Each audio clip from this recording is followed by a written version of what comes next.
What's up, y'all? It's Shuffle, and in this video we're going to go over the hero paths for DD2.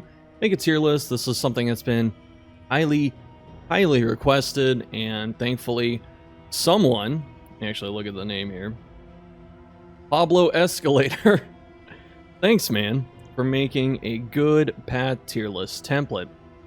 But you know, I've been on the computer a bit today, and my eyes are kind of hurting. Maybe it's the blue light, so let me put on some glasses. Thank you GMG Performance for sponsoring the video. We're going to talk about some of their fantastic products real quick, and obviously the first one you can see is what's on my face, and they are blue light blocking glasses. We'll start off with some scientific facts, such as the fact that we spend almost 8 hours a day staring at screens between computers, phones, and the like. We're literally looking at things that send blue light at our face all the time. If you're a heavy gamer such as myself, if you work an office job, this is something you're going to struggle with most likely. And a lot of the side effects that happen from blue light exposure are things you've likely experienced, such as headaches. I've gotten those, eye strain. I've also gotten those, and disrupted sleep. Eye strain and headaches that become migraines are the two things I commonly get, especially because I am at the computer for 8 to 12 hours a day. So a product like this is really helpful for someone, especially in my position. Alongside the glasses, GMG does offer another supplement to kind of fix both issues, you know, in terms of your eyes and sleeping, and that is a bottle of sleep gummies. These are made with melatonin. Melatonin is something I commonly take, so I can attest to the effectiveness of it. And so they sell it if you want to pick it up alongside your glasses and hopefully get away from the compounded issue that usually happens. So you get your eyes messed up from being on the computer all the time, your sleep gets distorted, and then you wake up, you feel worse, and you still have to look at the computer, and then you feel even worse, and then you sleep even worse, and it just, you know, becomes this really unfortunate cycle. Using GMG's products should help alleviate a lot of those common symptoms, such as eye strain, trouble sleeping, concentrating, headaches, and the like. Currently, these glasses come in 4 different styles. This is the optimizer style right here on my face, but they're all the same price too. So if you want to just get a different style because you think it looks cooler, then you can do that. And what I really like about these two is that other types of glasses that do the same function, they usually look really strange because they have like the super yellow tinted glasses or whatever. These just feel like very light tinted sunglasses, you know, none of the colors really distorted, just a bit muted, so that really helps with the blue lights and such. Plus it comes with some really, you know, cool extra stuff that you can get, such as, you know, you get this nice microfiber feeling cloth to help wipe down all the dust and stuff. And this thing is nice and compact, as you can see. Right? It's very thin, but it actually expands. It's got a few different sections, and when you put the glasses in it, it safely tucks them away and then makes this nice triangular pyramid type thing, and it takes care of them. So I think this is a really nice setup, and it's pretty affordable in terms of all things. And speaking of being affordable, if you want to get a pair yourself, join the Cool Club, right? Then you can use my link in the description and the pinned comment to get 25% off of your purchase. If you want to take care of your eyes, help yourself sleep better, avoid those really irritating migraines that put you down for like 3 hours at a time, then consider getting some GMG Performance products. Again, if you're interested, check out the links in the description and the comment. And remember that it's 25%, saves you some good money, as well as the offer only lasts for the next 48 hours from the publishing of this video. So you got to jump on it before it's gone. Thanks again, GMG, for sponsoring, and let's get back to the rest of the video. I don't know why, but like the funnest part about doing these is the segue. I don't know, I derive too much enjoyment from that. So let's start with Plague Doctor. All the characters are in order in terms of how they appear at the crossroads. I'm going to try and go a little bit faster than I usually do, because instead of 11 characters, we're technically talking about 33. Alright, so in terms of tiers, we have the best. Every character should have a best one. We have good, and that's going to be probably the bulk of them. And then we have XD, which are just like, why do they exist? And we're going to get started with Plague Doctor, as I said. So with Edie, you can see here, the first one we're going to talk about is Alchemist. You get some light res piercing, a bunch of resists, and you lose some HP. I feel that this is going to be her best one, and that is primarily because having any form of resistance piercing, I guess spoiler for later, is very powerful. This is akin to having something with bonus accuracy in DD1. The RNG in these games can be very brutal, so anything you can do to boost the consistency is usually the best thing to do. And Alchemist helps with that. The other thing that's good about Alchemist is PD gets to sit in rank 4. She doesn't have to fight for any space there. You know, if she's Surgeon, we'll talk about now, then she has to usually be in 3. Sometimes 2 if you're feeling spicy, but otherwise, even with Surgeon, besides it having the best outfit, we can agree with that, right? It does have the best outfit. You get the bonus melee damage, which is for Incision. You get the bonus life, which is never bad. Even though you don't have the res piercing on Plague Grenade, this still does damage on hit. So you can ping Death Armor with it, which is nice. And then you have Magnesium Range, which doesn't get affected at all. Then her 2 heals get boosts, which is never bad. So I wouldn't say it's her best one, but I definitely feel that Surgeon is good. It is very good. I mean, if we had more rank 4 heroes, or a lot more consistent ways to reach the enemy backline than Plague Grenade, honestly, this could be the best one. No joke, but currently, as the game stands, it falls slightly short of Alchemist. The final one is Physician. It's going in the XD tier. And I want to clarify, anything I put in the bottom tier is not unusable. It's not like you can't win with it, okay?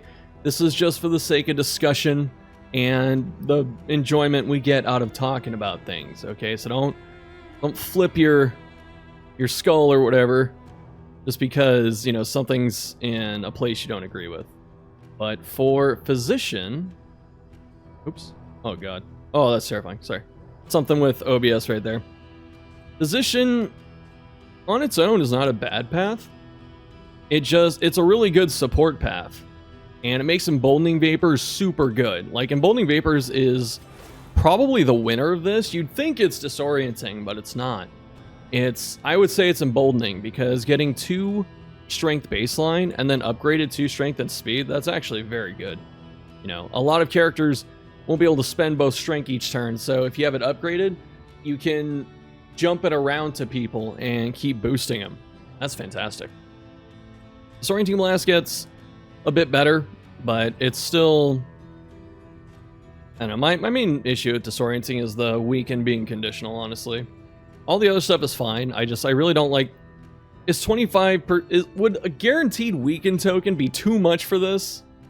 At least with Physician? I don't think so.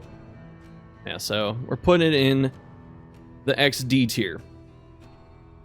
Next one we're talking about is Nightsworn Grave Robber. This one's pretty good. And with Nightsworn, this is my favorite path of hers to run, because I like the Fade Lunge builds of the DD1 era. And this one for Grave Robber is pretty solid. The issue with Nightsworn, because you get the boosted damage on Lunge, Pirouette, and then also when you're in Stealth, so you can like double the damage. You can also do Shadow Fade or Dead of Night into Pick to the Face, or a range attack, right? That's kind of cool. And you lose HP, but it's not too big of a deal with someone that can go into stealth and dodge. But the issue with Nightsworn is primarily that it wants a lot of mastery points. You know, it wants Pirouette upgraded, it wants Lunge upgraded, and ideally it has a team that lets it double lunge. So you have Grave Robber lunge up from 4 to 2, and then someone moves in front of her, like Rampart, Man-at-Arms, and then she lunges again. And that's not difficult to pull off, but it is troublesome, especially for players unfamiliar with making dance team. But it's okay. Next, is not Nightsworn, Venom Drop. This one, we got some discussion going on my last tier list about Venom Drop, and Sportsy and Ilva specifically were praising it, and I'm gonna put it in good. It's not the best path. It has issues. Doesn't mean it can't pop off. Doesn't mean it's unplayable, especially if you get something like Foreclosure Notice, so you're getting the bonus combo and stuff, or I'm trying to think of another trinket that synergizes with it. I mean, this could even be used with Misstep, just to give her some bonus life, because you're going for the light damage. But there's a lot of possibilities there. But also, the thing that really, the main reason Venom Drop kind of suffers is really that minus speed. The rest of the stuff I honestly don't care that much about. If you're in stealth, you get bonus blight, which is nice. And your movement skills give you res piercing. So if you want to do something goofy like that, you can do that. Like Shadow Fade. Get the double stealth, throw the flashing, then lunge. I don't know why you do that, but you'd probably have flashing twice. But you can do it if you want to.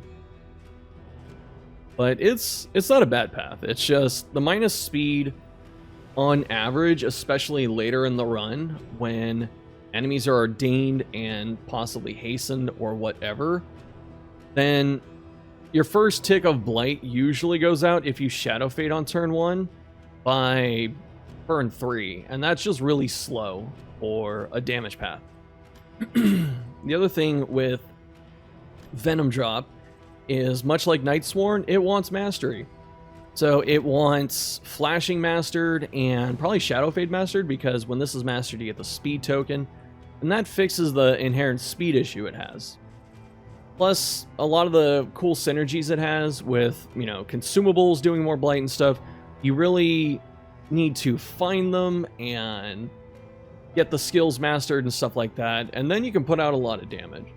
But as I always say, you can focus really hard on one specific thing and make it good. You can make anything in this game good with enough creativity, enough resources. I don't usually consider that a worthy reason of saying something's good or not. And then next, we have Deadeye. This is my favorite path for her. Actually, no, it's not. Nightsworn's my favorite. But Deadeye is the best one for her. And that's really just because the damage, really, you don't trade much for this. You lose a bit of melee damage, but pick to the face and lunge aren't really what you're looking for anyway. Because you have Glint as a pick to the face replacement, although you don't get the block pen, and all the other skills get boosted for it. Thrown Dagger actually becomes a pretty good damage option. Glint becomes really, really good because you can, snipe those kills, especially with the death armor changes. Poison Darts is even good on Deadeye. Everyone's like, oh, I can run Thrown Dagger. No, you're still using Poison Darts. It just became better with this path. And even Pirouette gets boosted, so you have some fun options in terms of what you can use. So the reason why this is so good is she doesn't really trade anything. The trade-offs are so negligible in terms of the upside that this is almost a direct upgrade. In several cases, not all cases, but several. Next up, Highwayman. Sharpshot is the best path for Highwayman. Look at why. So you go to Highwayman, you go to Sharpshot. He does basically 25% more damage. All of his best skills are ranged skills. And then he gets 3 speed, so he can activate the Sprawl trinkets that require 8 speed and stuff. Gets him closer to the extra turn off Snap Judgment. It's really good. Should have been nerfed. It's not. Okay. Rogue's going in XD tier. The reason, and hear people furiously click-clacking their keyboards, the reason it's going into XD tier is because you get the bonus 25% damage in rank 1, then you're nothing in rank 2, and then you lose a bunch going further back. And then you go, oh, I get riposte off using Point Blank. That's pretty cool. So you get the 25% damage boosted Point Blank shot, then you move back and you get the average, like the normal damage riposte, unless you have a frontline dance team, and honestly, it's just run sharp shot. You want bigger point blanks? Run sharp shot. You're also faster. Being faster and being able to snipe something before it gets an extra turn is much better than having a riposte that kills something when it gets that turn, if that makes sense. Speed and damage. Run this game right now. And if you have a little bit of damage, if you're sacrificing potential speed, not as good. It's really just because they step on each other's toes, where it's like sharp shot just does so much better for a lot of reasons. And then next we have Yellow Hand. This is my favorite Highwayman path, but it's only a good one. And so with Yellow Hand, you get something that's really cool, and that's, I mean, the bleed synergy is nice, the double cross buff is really good. You lose range damage, who cares, because, you know, you're spamming Open Vein, Wicked Slice and stuff.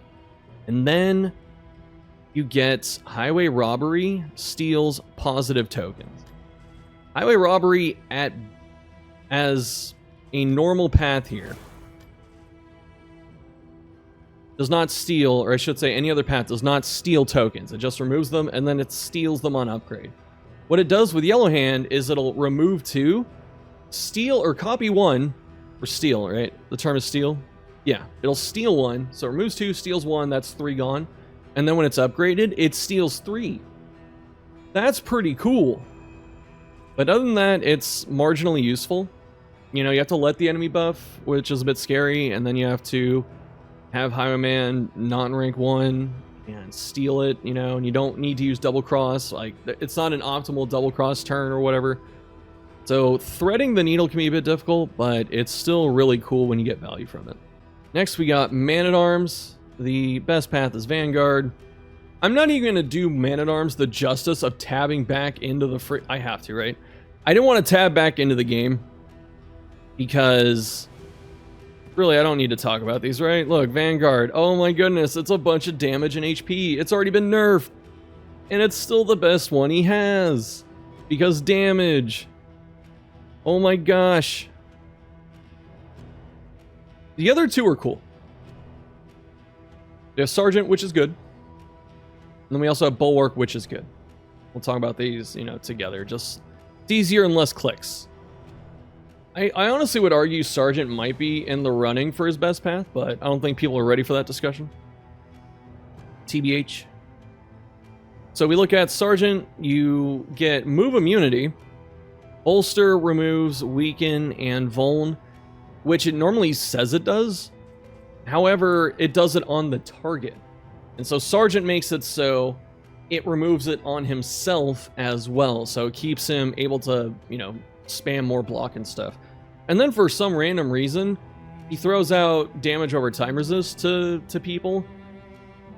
Not always relevant because sometimes, you know, you're in the sprawl and it's all fire damage and you get blight res, who cares?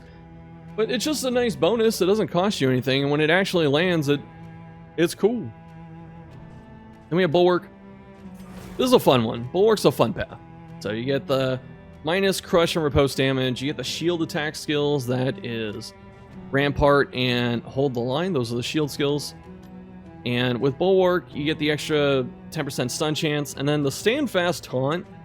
I think people sleep on that. That is so good, being able to taunt with this thing and keep generating the extra block. Next should be Hellion, if I'm not mistaken. Ravager's the best path. It gives damage and HP. Makes me sad. We go to Hellion. I mean, Hellion's a cool character conceptually, and then you just get this, and it's like, why run anything else? This is why this is one of the primary reasons paths need to be nerfed or reworked, because this one eclipses Wanderer, Berserker, and Carcass. If you want to win, there is no reason to run something else over this.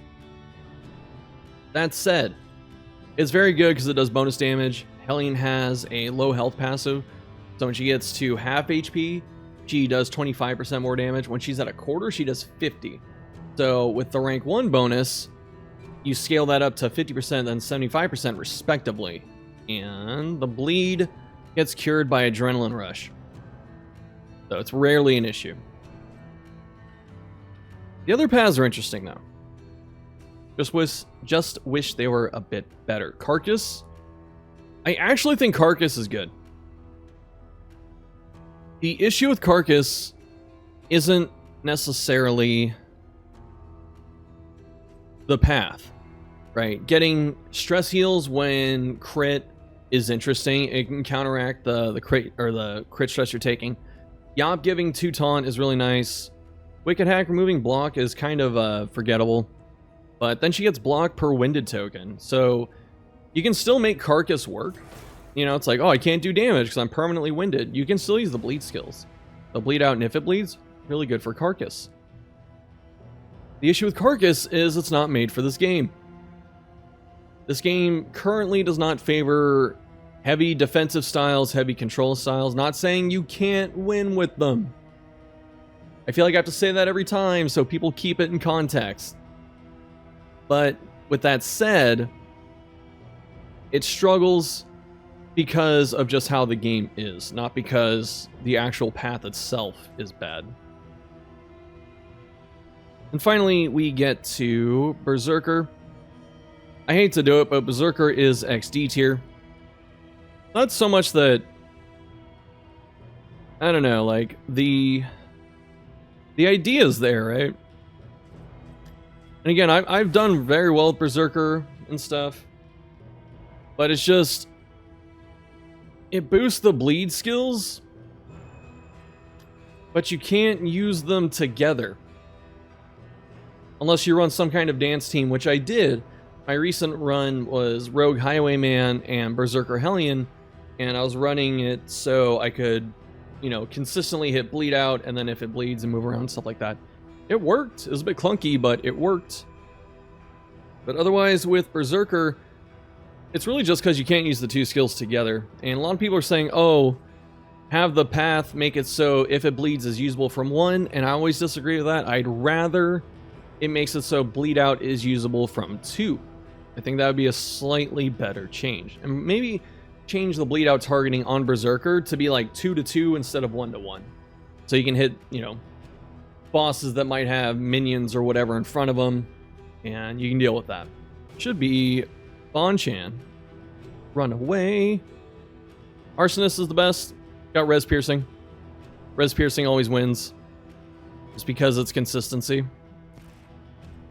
So we have Arsonist. You get the burn Res Piercing, the burn crit, and the self-start, or the turn start burn is resistible, and the minus damage is entirely negligible.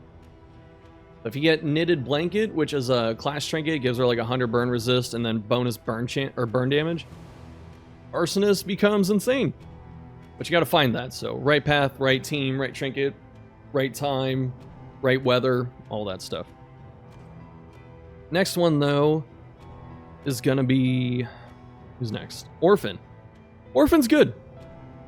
It kind of sucks because since the Backdraft nerf, where Backdraft doesn't scale off bonus damage anymore, it kind of messed up the front rank synergy of Orphan. So now it's primarily like a back rank class. If you're going to shove her in rank 4 or even 3, I'd recommend 4 obviously because of the bonus burn. But you know, if you're going to shove her in the back and just chuck Firefly, Arsonist does it better. Just because it's more consistent, even if this has more damage. But if you run Orphan and you find a Sprawl Trinket, was it the Tinderbox that gives you bonus burn chance? Swap her to Orphan. It works. And then the Firestarter skills giving crit is actually pretty cool. The Firestarter gives burn to a teammate when they hit stuff, so if you have like a Riposte character, you can get a lot of extra swings out of that Firestarter charge.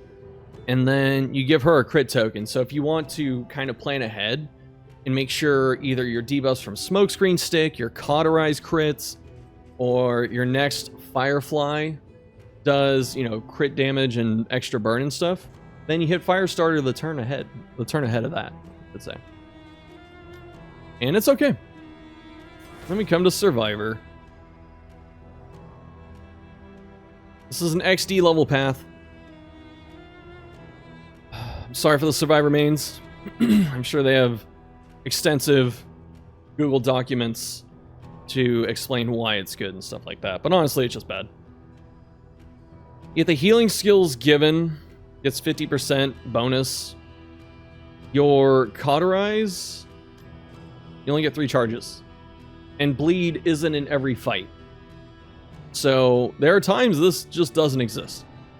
50% healing over time given is for Run and Hide if you master it.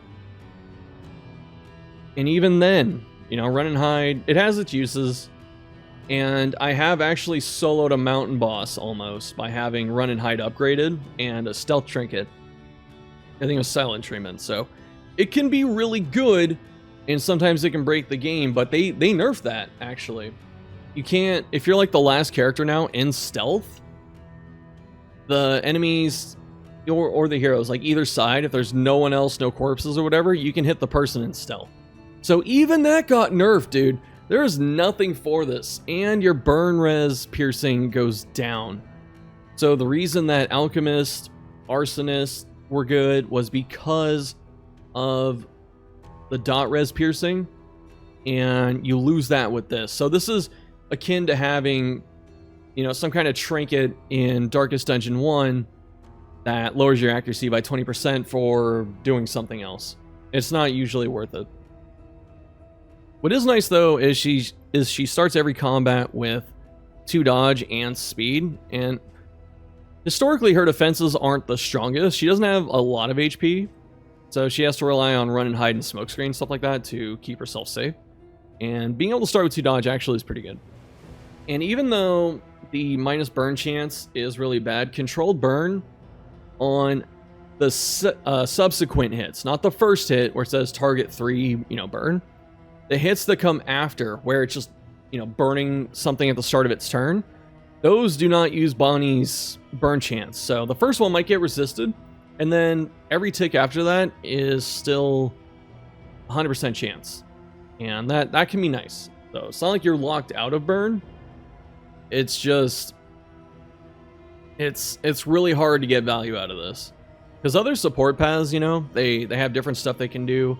Like with Physician, it can hand out double strength and stuff like that, even though I said it wasn't that good as a path.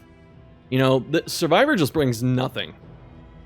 Your heal gets boosted, you get 3 shots, healing over time, you need a mastery point. And how often is, like, what does Run and Hide heal go up to? 4 or 5, something like that? It might be 5. Is that going to save you? I mean, kinda. But the stealth is what's saving you, most likely, not the regen. Alright. Ranted a bit too much for that. You know what it is? I love Runaway as a character, and it hurts me to see where she's at. Because she has a lot of potential, she has some cool stuff, but really she just needs some numbers tweaking. And Survivor needs to be changed a bit, primarily. But I digress. Soloist for Jester is good. Not great. It's like the borderline between good and XD. With Jester, though, and Soloist, you get the bonus damage, bleed piercing. He can use both his bleed skills from the same spot, so you can have some flexibility with that. He loses HP and he loses speed, but unlike someone like Grave Robber, he doesn't need a mastery point to fix that. So if you want to do solo finale, you just solo combo the target, give yourself speed, and then nuke it the turn after with finale. And what I like about solos too is it's flexible. You can either really crutch on the 20% bonus damage and run like direct damage Jester, or you can go all in on the bleed attacks. It's a bit harder to fit both, but it is nice that you have that option, especially the bonus crit on bleeding stuff. Slice Off does not have its monstrous crit rate from DD, sadly. Solo's okay. Next is a Virtuoso. It is. Alright, Virtuoso, jokingly referred to as Jester Plus. And that's because this is what Jester does normally, except better. And he randomly gives someone stress immunity for 2 turns.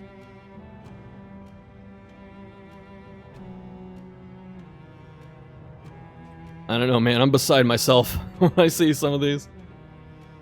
Let's see. Mezzo. Mezzo's fun. It's... What sucks, I almost want to put it in X... I'm not. I'll tell you why. But Intermezzo is fun. Fun is always an important factor. But Mezzo, the song skills give bleed. Tune gives 20% stress res, even though Virtuoso can give it to someone for 100% randomly.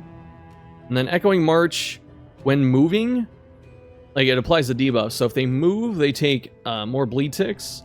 And then your ballad and playout stuff kind of harmonize in terms of giving both offense and defense. So there's some cool stuff with that. And even though you bleed your allies and stuff with it, you know, you might be thinking, oh, well, Weird is bad, or at least Shuff says it's bad because it bleeds teammates. And it's like, yeah, it bleeds teammates when you're trying to freaking save them, when they're dying. Mezzo bleeds people when they're full HP and you're trying to buff them and stuff like that. So it's not nearly as terrifying. And you can predict it pretty consistently. So you need to keep bandages or cauterize and stuff, you have it. The other thing too is song skills is a pretty broad term. So ballad, tune, solo, playout, encore, and echoing march. Jester has a lot of song skills. And so with echoing march specifically, this can double up on the bleed. They hit them once, they take the 2x3 bleed from the path, and then they get the debuff, and then they get pulled forward, and then they take more bleed damage. What I like about this is it makes you want to use Echoing March, and it's something that can bully a rank 4 unit, which we don't have too much of that in this game. There are a lot of enemies, or I shouldn't say a lot of enemies, but there are some enemies in the game and some enemy matches that will get completely broken up by having someone get pulled forward every turn by Echoing March. Like the cultists, you know, if you pull the cherub from like 3 to 2, you mess up the evangelist and the cherub always goes first. So if the evangelist moves in front of it, I shouldn't say always goes first, but it's likely to go first, then cherub goes in front of it, evangelist uses rush judgment, and then the cycle repeats. So it has some really cool applications. I can't say it's like bad, you know, it's just it's a bit clunky, a bit tough, but it's good.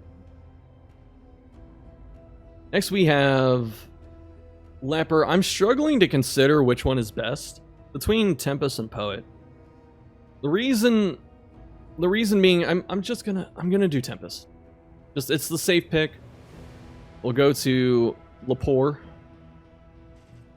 and we have Tempest. You get disease immunity. Well, technically almost immunity. The cap is 95%, so you still have a 5% chance of getting it.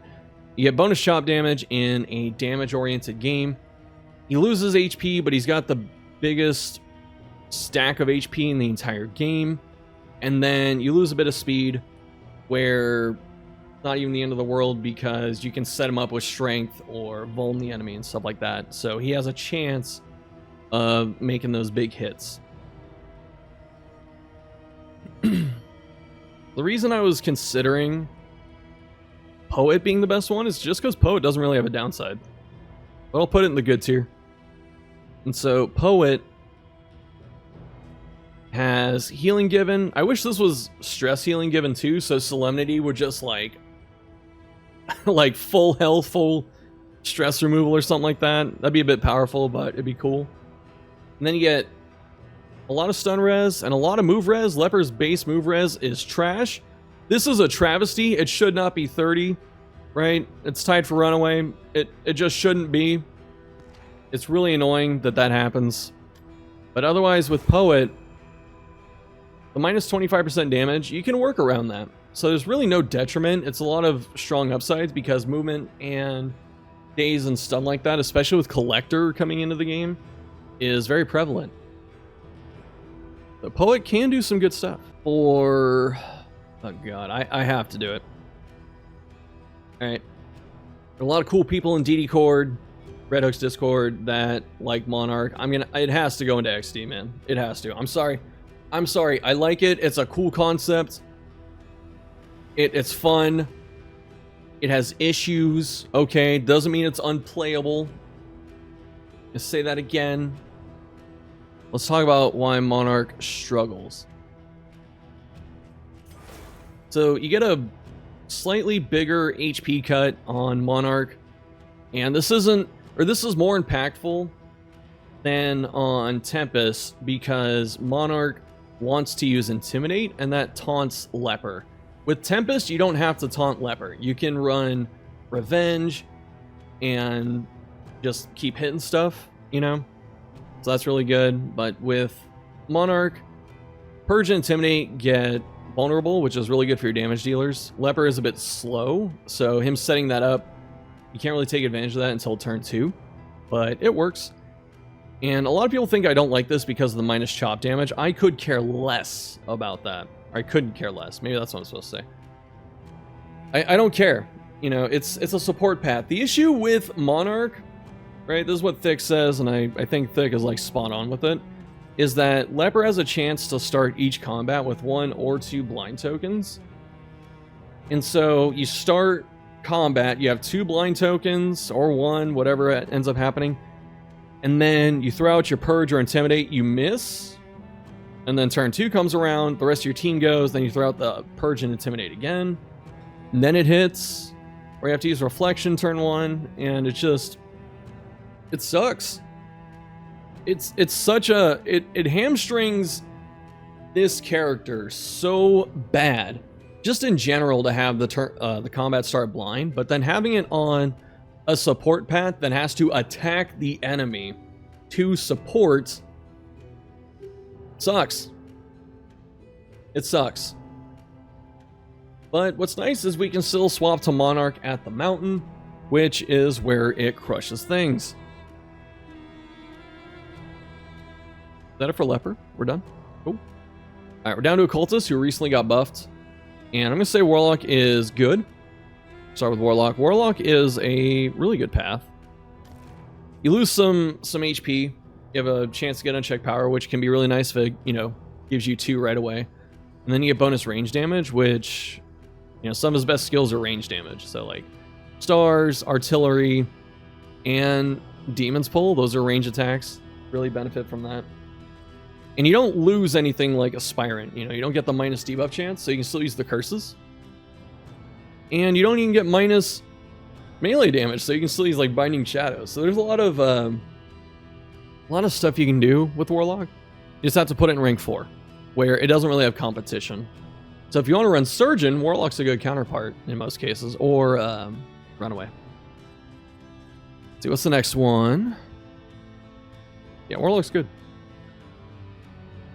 Next one is Aspirant. I'm going to say it's good.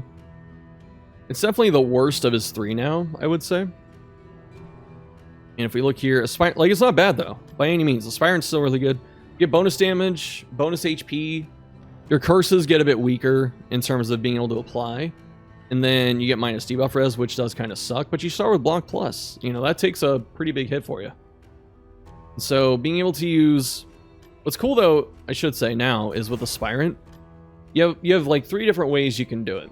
You can do the Anamnesis version of it, which is really fun for, you know, road encounters, resistance encounters, anything that has 4 enemies where you just, you know, spam Anamnesis and kill stuff. Like, that's really fun.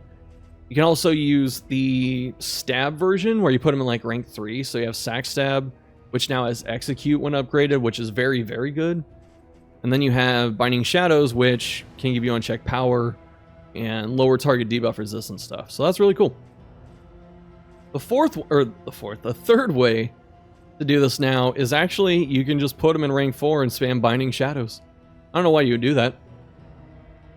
An option. The good option?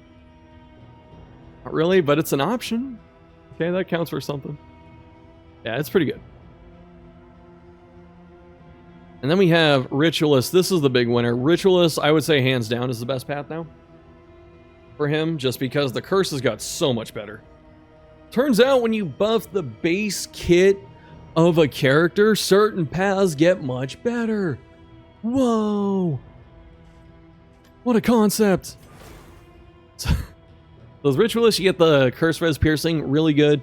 You get the bonus healing, which makes weird slightly more consistent, which is never bad.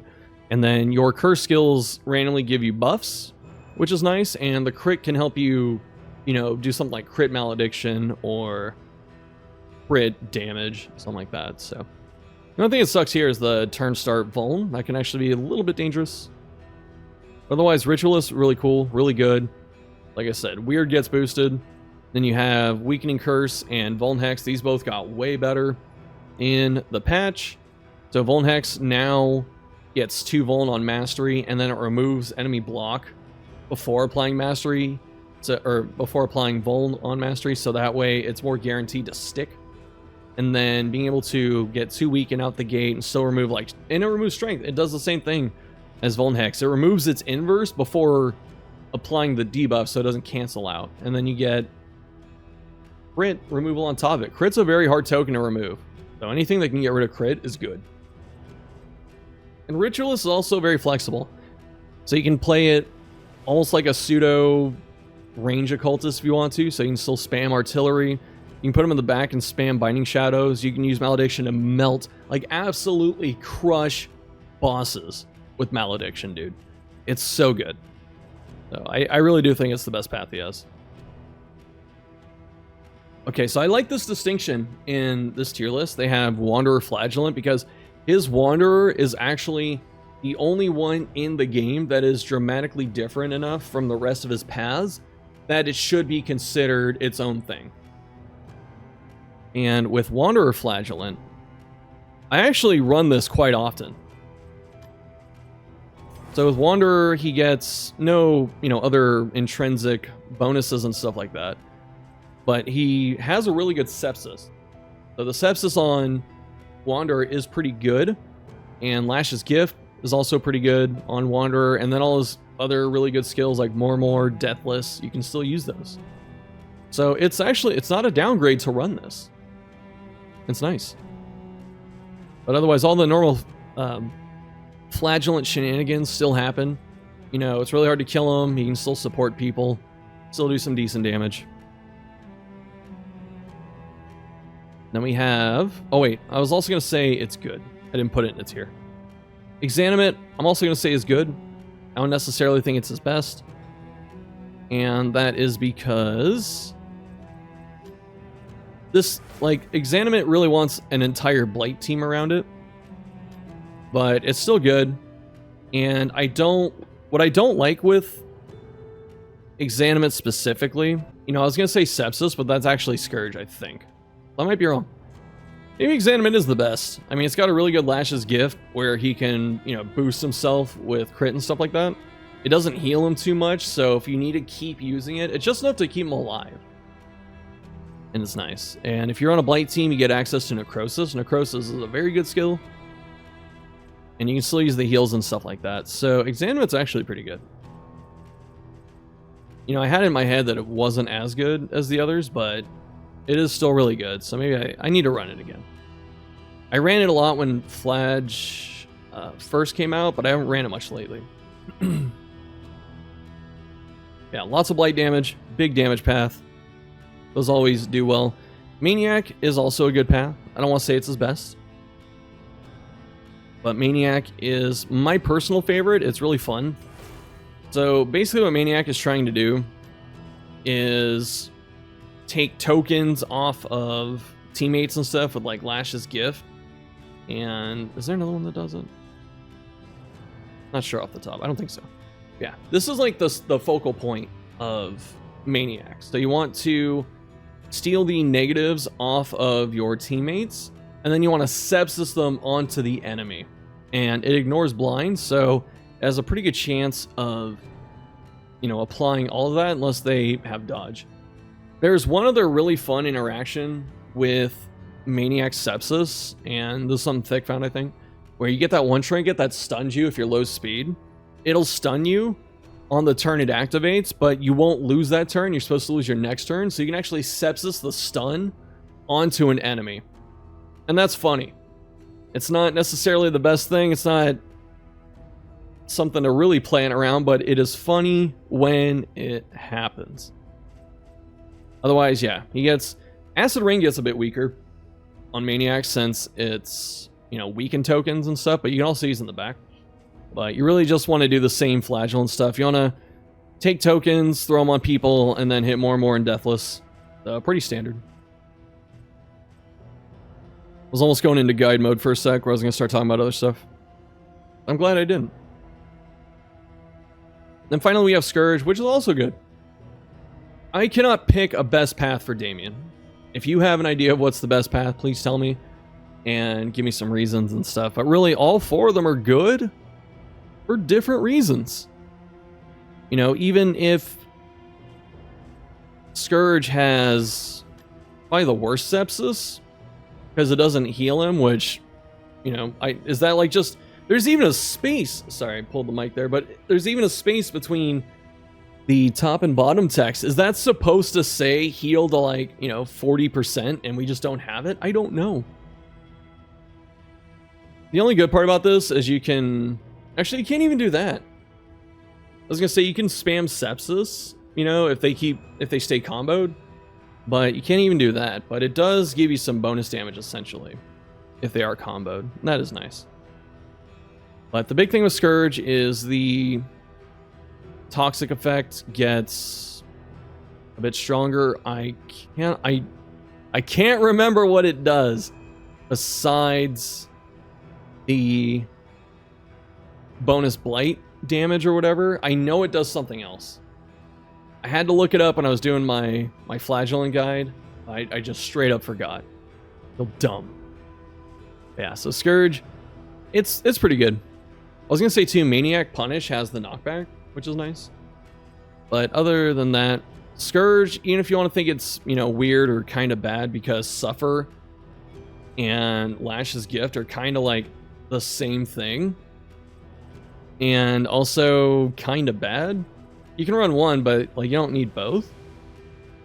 Even though it has like, you know, one funky skill that gets changed and then Sepsis isn't that good. It has the best Deathless. Because this heals Flagellant and the target for a lot of HP. And you can use it very early.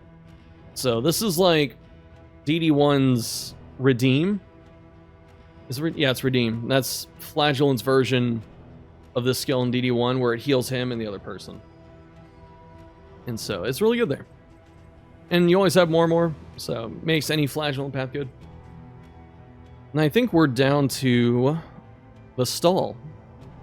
Chaplain, my favorite, absolute favorite path for Vestal, is also absolute freaking trash. I hope by qualifying it and saying that it's my favorite, you know, people don't immediately jump down my throat about it. And there's you know, primary reasons. The conviction effect's actually pretty nice, where she gets 10% stun and move resist per token, and she has to get hit. So it's pretty easy for her to generate, you know, 2-3 tokens in a round, depending.